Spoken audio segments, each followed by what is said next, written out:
बिस्मिल्लाहिर्रहमानिर्रहीम। हमारा आज का टॉपिक है capital purchases and operational expenses.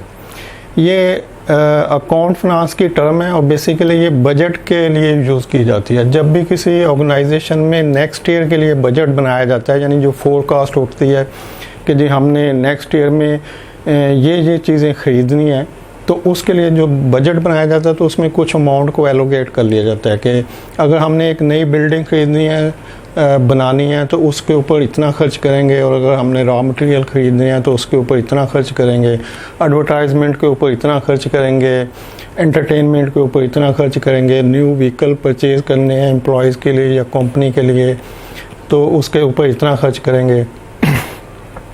तो इस तरह से जितनी भी अखराजात नेक्स्ट ईयर में होने होते हैं उसका एक बजट बना लिया जाता है फाइनेंशियल ईयर के स्टार्ट में, यानी कि मई जून में, और 1 जुलाई से फिर नेक्स्ट फाइनेंशियल ईयर शुरू हो जाता है जो कि नेक्स्ट 30 जून तक चलता है। तो इस तरह से जो फाइनेंशियल ईयर बजट होता है उसमें जितनी भी एंट्रीज होती हैं, जितने भी टोटल अखराजात उस कंपनी के होते हैं, उसको 2 कैटेगरीज में डिवाइड किया जाता है। एक कैटेगरी होती है कैपिटल एसेट की परचेजेस की और दूसरी होती है ऑपरेशनल एसेट की परचेजेस की। तो अब कैपिटल क्या है और ऑपरेशनल क्या है, इसको हम देख लेते हैं। कैपिटल एसेट को कैपेक्स भी कहा जाता है कि कैपिटल एक्सपेंस। कैप से मुराद है कैपिटल, एक्स मुराद है एक्सपेंस, तो कैपिटल एक्सपेंस को कहा जाएगा कैपेक्स। और ओपेक्स कहते हैं ऑपरेशनल एक्सपेंस, यानी कि OP operational and x expense operational expense. तो ये इसकी बेसिकली हेडिंग है। तो कैपेक्स एंड ओपेक्स कि एक हमारे कैपिटल एक्सपेंस हैं और एक हमारे ऑपरेशनल एक्सपेंस हैं। अभी हम प्रोक्योरमेंट की बात नहीं कर रहे, हम ये जो अकाउंट फाइनेंस की टर्म है उसको देख रहे हैं कि कैपेक्स एंड ओपेक्स होते क्या हैं। तो जितनी भी एंट्रीज अकाउंट फाइनेंस में हो रही होती हैं वो या कैपेक्स की होंगी या ओपेक्स की होंगी, यानी कैपिटल एसेट की होंगी या ऑपरेशनल एक्सपेंस होंगे। अब कैपिटल एसेट होते हैं कि जो एसेट डिक्लेयर हों। एसेट से मुराद है कि आप कोई बिल्डिंग ख़रीद रहे हैं तो वो आपका एसेट है, आप कोई गाड़ी परचेज़ कर रहे हैं तो वो आपका एसेट है, आप कोई बॉन्ड ख़रीद रहे हैं, कोई सिक्योरिटी ख़रीद रहे हैं, वो आपका एसेट है। तो ये आपके कैपिटल एसेट हैं। एसेट की डेफिनेशन ये है कि उस जगह पे आपकी अमाउंट खर्च होना जहाँ से आप और अमाउंट कमाने का ज़रिया पैदा कर लें। जैसे अगर आप फैक्ट्री बनाते हैं, जो बिल्डिंग बन रही है, तो वो बिल्डिंग जो बन रही है वो और पैसे कमाने के लिए बन रही है। अगर आप एक गाड़ी खरीद रहे हैं तो उससे और आप पैसे कमा सकते हैं। तो वो आपकी मेन चीज़ जिससे पैसे कमाने के लिए आप उसके ऊपर पैसे लगाते हैं, यानी वो चीज़ आपको मज़ीद पैसे बनाने के लिए मुआवन हो सकती है, तो उसको हम कैपिटल एसेट कहते हैं। और ऑपरेशनल एक्सपेंस वो होते हैं जो कि आपके डे टू डे मामलात को चलाने के लिए होते हैं। कोई भी जो भी आप total other than capital asset के जितने भी एक्सपेंस होंगे वो सारे आपके ऑपरेशनल एक्सपेंस होंगे। तो ऑपरेशनल एक्सपेंस में जैसे बिल्डिंग को अगर हम एग्जांपल लेते हैं तो बिल्डिंग बनाने के ऊपर तो आपके कैपिटल एक्सपेंस आ गए, लेकिन उस बिल्डिंग को रन करने के लिए यूटिलिटी चाहिए, इलेक्ट्रिसिटी चाहिए, वाटर चाहिए, गार्ड चाहिए, उसमें कोई और चीज़ें फिक्सर वगैरह चाहिए। तो वो सब चीज़ें जो उस बिल्डिंग को रन करने के लिए आपकी खर्च होनी है वो आपके एक्सपेंस है, ऑपरेशनल एक्सपेंस के ये इस बिल्डिंग को ऑपरेट करने के एक्सपेंस है, जो कि वेरी हो सकते हैं मंथली, डिपेंड करता है कि वो किस तरह से इस्तेमाल हो रही है। ज़्यादा इस्तेमाल होगी तो ज़्यादा एक्सपेंस आएंगे, कम होगी तो कम एक्सपेंस आएंगे, लेकिन कैपिटल एक्सपेंस जो हैं वो आपके फ़िक्स होंगे। जैसे कि अगर एक बिल्डिंग 5 करोड़ की है या 50 करोड़ की है तो वो फ़िक्स है, लेकिन उसको मंथली रन करने के लिए आपके जो एक्सपेंस हैं वो वेरी कर सकते हैं मंथ टू मंथ, कि उसको आप वहाँ पे ट्रैफिक कितनी है काम की, तो उस हिसाब से ऑपरेशनल एक्सपेंस आएंगे। कैपिटल एक्सपेंस को एक और तरीके से देखा जा सकता है कि ये लॉन्ग लास्ट होते हैं। आप कोई भी कैपिटल एसेट 1 माह, 2 माह, 6 माह, साल के लिए कंसिडर नहीं करते, ना परचेज़ करते हैं कि अच्छा 1 साल बाद मैं इसको सेल आउट कर दूंगा तो बस 1 साल इसकी लाइफ है। ऐसे नहीं होता। कैपिटल एसेट एक लंबे अरसे तक चलने वाली चीज़ होती है। जैसे कि अगर बिल्डिंग की एग्जांपल ले लें तो बिल्डिंग आपकी कोई 30-40 साल 50 साल तक चलती है, तो ये आपका एसेट जो है उतने टाइम तक कायम रहेगा। इस तरह प्लांट एंड मशीनरी आपका कैपिटल एसेट है। कोई भी प्लांट मशीनरी जो होता है, जो हैवी अमाउंट जिसके ऊपर खर्च हुई होती है, वो साल 2 साल काम नहीं करता, उसकी एक सर्टन लाइफ होती है, जैसे 20 साल 25 साल। तो उस लाइफ के बाद वो फिर डिटेरिएट होना शुरू हो जाएगा। तो वो सारे कैपिटल एसेट जितने भी कैपिटल गुड्स होंगे उनकी लाइफ लंबे अरसे तक चलती है। लेकिन जो ऑपरेशनल एक्सपेंस जिन जगहों पे हो रहे होते हैं वो शॉर्ट लाइफ होते हैं, छोटे छोटे अखराजात होते हैं, थोड़े टाइम के लिए होते हैं। और मे भी वो 1 मंथ का आप कैलकुलेट कर रहे हो कि इस माह में इतने अखराजात होंगे या इस वीक में इतने होंगे या डेली इतने होंगे। तो जितने भी ऑपरेशनल एक्सपेंस होते हैं वो डे टू डे रन करने के लिए डे टू डे चलते हैं और उनकी लाइफ छोटी होती है। फर्दर हम इसको कैपिटल एसेट को इस तरह से कह सकते हैं कि कैपिटल एसेट को आप लम सम पे करते हैं या बैंक लोन से पे करते हैं। जिस तरह से भी आप करें, आप उसको एक ही दफ़ा पे करना पड़ेगा। जैसे अगर आपने कोई प्लांट मशीनरी खरीदना है या बिल्डिंग खरीदनी है तो आप ये नहीं कर सकते कि जी इतने पैसे आज ले लें, इतने कल दूंगा, फिर अगले माह दूंगा। तो आपको एक लम सम टोटल अमाउंट जितनी भी आपकी वो बनती है उसकी कॉस्ट, वो आपको एक ही दफ़ा पे करनी पड़ेगी। और मोस्टली जो कॉर्पोरेट सेक्टर में होता है वो बैंक फाइनेंसिंग के थ्रू होता है। तो कैपिटल एसेट को इस तरह से भी कहा जा सकता है कि capital asset through bank loan procure किए जाते हैं। लेकिन जो ऑपरेशनल एक्सपेंस होते हैं ये आपकी मंथली पेमेंट्स होती हैं। जैसे प्रोक्योरमेंट में जो लोग काम कर रहे हैं या जो जानते हैं तो वो देख रहे होंगे कि वीकली पेमेंटें हो रही होती हैं, मंथली हो रही होती हैं, किसी को साथ के साथ हो रही होती हैं।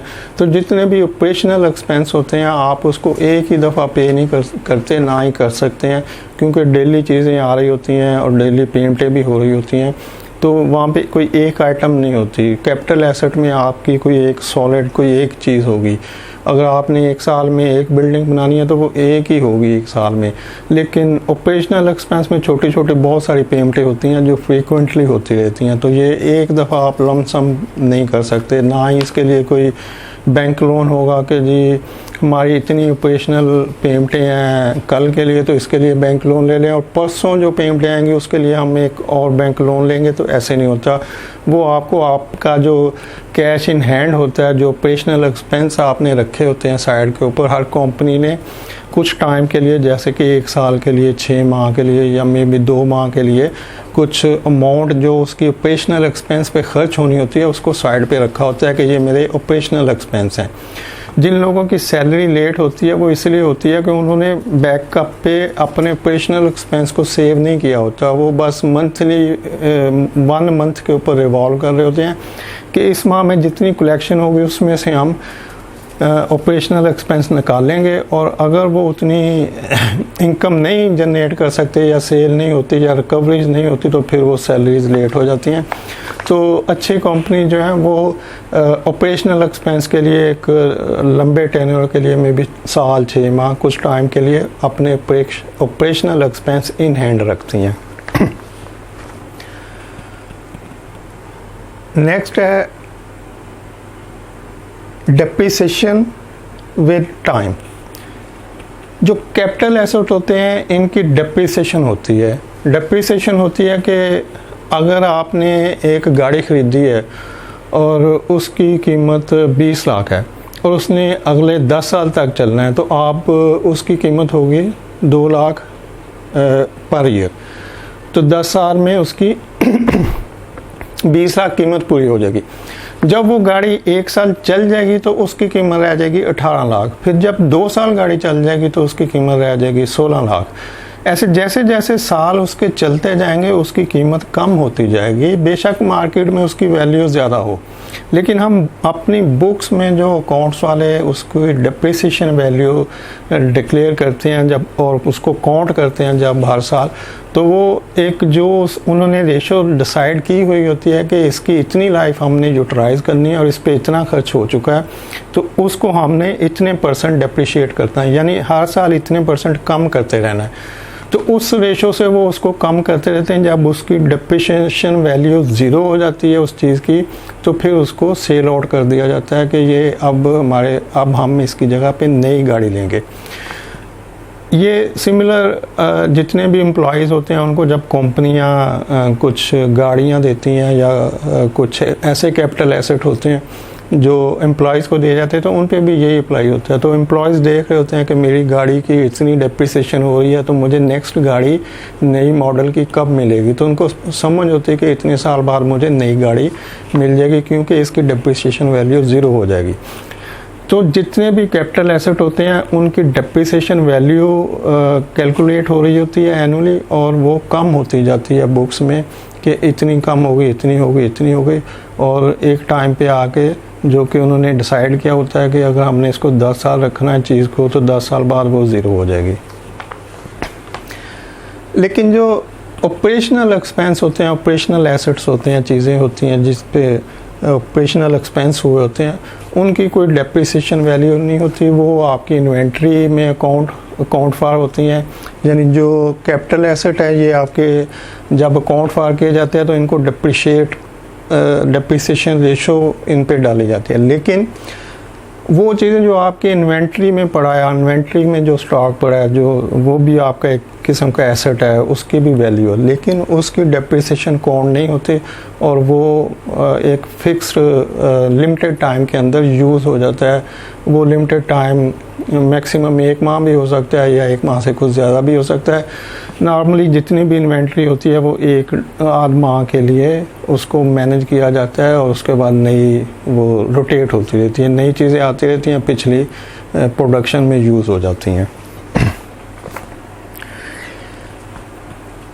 कैपिटल एसेट जो होते हैं ये हाई वैल्यू होते हैं, यानी कि ये कोई छोटी वैल्यू की कोई चीज़ तो आप कभी भी लेंगे, मगर जब भी ऑर्गेनाइजेशनल लेवल पे कुछ डिसीजन होगा कि हमने कुछ कैपिटल एसेट लेना है, तो वो बिल्डिंग होगी, प्लांट मशीनरी होगा, गाड़ियाँ होगी, या कुछ जो भी उनकी इन्वेस्टमेंट होगी जहाँ पे वो कैपिटल एसेट प्रोक्योर किया जाएगा, तो उसकी एक बिग वैल्यू होगी, कोई हाई वैल्यू होगी, वो छोटी मोटी अमाउंट नहीं होती। लेकिन जो ऑपरेशनल एक्सपेंस होते हैं ये लो टू मीडियम वैल्यू होते हैं, यानी अगर कैपिटल एसेट हाई वैल्यू है तो हाई के बाद क्या बचता है, मीडियम टू लो।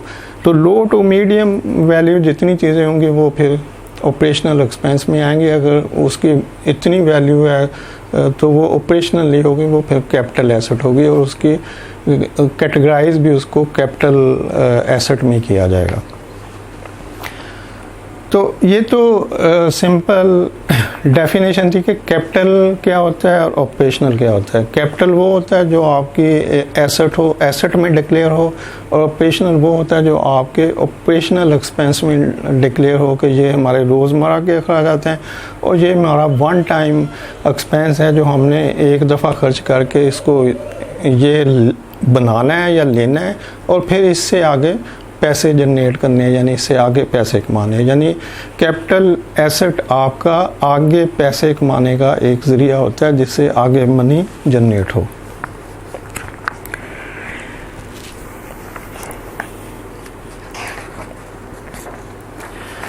तो अब अगर आप देखें प्रोक्योरमेंट में, तो प्रोक्योरमेंट में जितनी भी चीज़ें आपकी परचेज हो रही होती हैं उनमें अगर प्लांट मशीनरी, बिल्डिंग्स और इस तरह की चीज़ें हैं जो कि अकाउंट्स वाले कैपिटल एसेट में डिक्लेयर करते हैं, तो वो आपके कैपिटल एसेट के एक्सपेंस होंगे, यानी वो अखराजात आपके कैपिटल एक्सपेंस होंगे और वो जो चीज़ें आप प्रोक्योर कर रहे हैं उनको आप कैपिटल एसेट कहेंगे कि ये हमारी जो परचेज़ है ये कैपिटल एसेट की परचेज़ है। लेकिन उसके अलावा जितने भी रॉ मटेरियल होंगे, कंज्यूमेबल आइटम होगी, यानी डायरेक्ट आइटम, इनडायरेक्ट, दोनों आपके ऑपरेशनल एक्सपेंस हैं। इवन के आपके रॉ मटेरियल भी ऑपरेशनल है, क्योंकि वो आपके ऑपरेशन को मेंटेन कर रहे हैं। वो आपकी जो डे टू डे एक्टिविटीज़ हो रही है, जो प्रोडक्शन रन हो रही है, उसमें रॉ मटेरियल भी यूज़ हो रहे हैं, यानी कि डायरेक्ट आइटम, और उसमें कंज्यूमेबल भी चीज़ें जो कि असिस्ट कर रही हैं, जो इनडायरेक्ट आइटम है वो भी उसी में यूज़ हो रही हैं। तो डायरेक्ट एंड इनडायरेक्ट दोनों आपके ऑपरेशनल एक्सपेंस हैं, और जो आपकी इन्वेस्टमेंट है, यानी कि कोई बड़ी प्लांट मशीनरी बिल्डिंग, वो आपके कैपिटल परचेजेस हैं। अच्छा, यहाँ बुक में एक सर्विसेज के भी लिखा हुआ है कि जब भी आप सर्विसेज की प्रोक्योरमेंट करते हैं, चलिए इसको मैं नेक्स्ट टॉपिक में करूँगा, काफ़ी लंबा है ये। और इसके बाद फिर नया टॉपिक शुरू हो जाता है, analysis the different source of added value in procurement and supply. तो इसको मैं कल कंटिन्यू करूँगा कि प्रोक्योरमेंट सर्विसेज और value addition in procurement. Thank you, अल्लाह हाफिज़।